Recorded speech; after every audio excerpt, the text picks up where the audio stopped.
अस्सलाम वालेकुम स्टूडेंट, उम्मीद है सब खैर आफियत से होंगे। आज का टॉपिक है हमारे पास encoding of number by system by gray code. Gray code होता क्या है आज हम वो पढ़ेंगे, उसके यूजेस पढ़ेंगे और उसको बाइनरी टू ग्रे कोड करके देखेंगे, ग्रे कोड टू बाइनरी करके देखेंगे हमारे पास क्या आता है। आज की वीडियो शुरू करने से पहले मैं आप लोगों से गुजारिश करता हूं मेरे चैनल को सब्सक्राइब और मेरी वीडियोस को लाइक एंड शेयर लाजमी करिएगा ताकि आप तक मेरी वीडियोस बर वक्त पहुंच सके।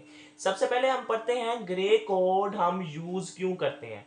सबसे पहले हमारे पास एक पॉइंट लिखा है एरर को डिटेक्ट करने के लिए। हमारे कोड के अंदर काफी ज्यादा कुछ एरर्स आते हैं तो हम उनको फाइंड आउट करने के लिए ग्रे कोड का यूज करते हैं।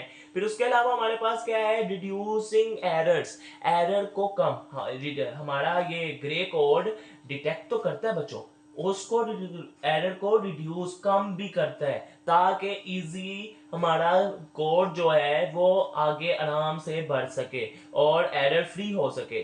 तीसरा पॉइंट है ये डिजिटल टू एनालॉग कन्वर्जन भी करता है, डिजिटल सिग्नल्स को एनालॉग सिग्नल्स में भी कन्वर्ट करता है, डिजिटल नंबर्स को एनालॉग नंबर में भी कन्वर्ट करता है। तीसरा पॉइंट है, चौथा पॉइंट है हमारे पास इजियर इंप्लीमेंटेशन। ग्रे कोड के अंदर 1 बिट ट्रांसफर होता है और इजियर ये इंप्लीमेंट होता है, हमारे पास इजी से इंप्लीमेंट हो सकता है। फिर आ गया इंप्रूव रिलायबिलिटी, ये क्या करता है, एरर को रिड्यूस तो करता है, उसके अलावा उस कोड को रिलायबल करता है, उस कोड के एग्जिस्टेंस को ज्यादा से ज्यादा कर देता है। ठीक है बच्चों, समझ लगी है ग्रे कोड हमें क्यों यूज करता है। हमारे पास error detection, reduce errors, digital to analog signals, easier implementation और इंप्रूव रिलायबिलिटी। फिर हम अब पढ़ते हैं binary to gray code. Gray code में जाने के लिए, बाइनरी नंबर को ग्रे कोड में जाने के लिए हम क्या करते हैं, इसके पहले जाने के पहले हमें पता होना चाहिए एक्सोर गेट क्या होता है, क्योंकि हमारे पास ग्रे कोड के अंदर एक्सोर गेट यूज होता है। तो अगर किसी को एक्सोर गेट का नहीं पता, डिस्क्रिप्शन में लिंक है वो जाके देख सकता है। इसके अंदर हमारे पास क्या होता है, हमारे पास सेम वैल्यू पे वो 0 आंसर कर रहा होता है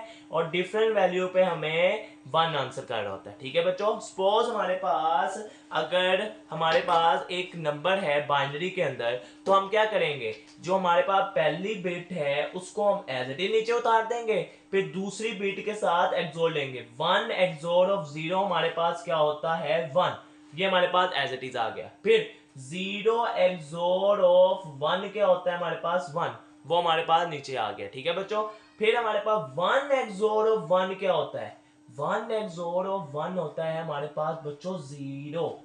ठीक है बच्चों, हमारे पास क्या होता है 0, ये हमेशा आपने याद रखना है। ये हमारे पास ग्रे कोड कन्वर्जन हो चुकी है।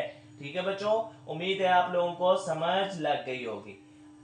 चले अब हम जाते हैं ग्रे कोड से बाइनरी की तरफ। ठीक है बच्चों, अब हम जा रहे हैं ग्रे कोड टू बाइनरी। ठीक है, अब इसके अंदर हम सेम एग्जांपल लेते हैं तो हमारे पास क्या होगा कि 1 हमारे पास पहला जो बिट है same to same as it is जैसे हमने बाइनरी टू के कोड किया था।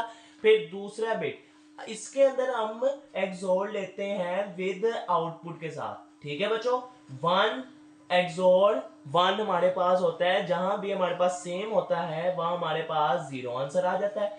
ठीक है बच्चों, फिर हमने सेम 0 एक्सोर 1, तो हमारे पास क्या आता है 1, फिर 1 एक्सोर 0 हमारे पास आंसर आएगा 1। ठीक है बच्चों, आप लोगों ने याद रखना है, एक्सोर को ध्यान से देखना है कि एक्सोर होता क्या है, वो डिस्क्रिप्शन में फिर बता रहा हूं, डिस्क्रिप्शन में लिंक है, एक्सोर को अच्छी तरह आपने याद कर लेना है उस गेट को। हाँ, अब मैं एक शॉर्टकट बताता हूं आपको इसके बाइनरी टू ग्रे कोड और gray code to binary. Binary to gray code के अंदर हम एक्सोर लेते हैं नेक्स्ट वैल्यू से।